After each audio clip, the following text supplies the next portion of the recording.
the ones you belong to could ideally they should come up with their own visions. Similarly, the states and perhaps even the districts should have a vision of where we want to go. So think of it as me starting a thought process in all of you. So that is the basic idea.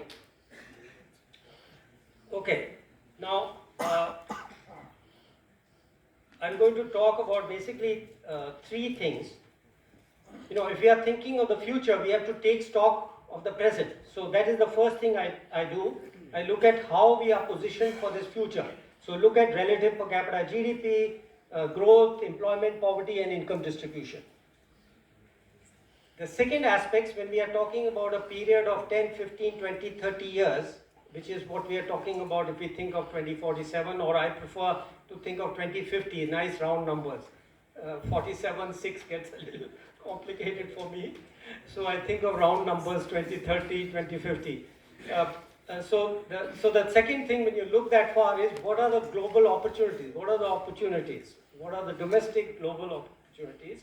So I will talk about the three main elements of what I think is going to be important for the country. Demographic change in terms of the working age population, demonopolization or de-risking of manufactured exports, and services unbundling. Hopefully we'll have time for each of these, but I'll try to give you a quick flavor of it. And as part of that, kind of from the challenges side, a little bit on, I mentioned them here, depending on how much time we have, I will elaborate or we can do it in the question. And the basic thing which really concerns me is the quality of basic education and skilling. And I'll say a bit of that.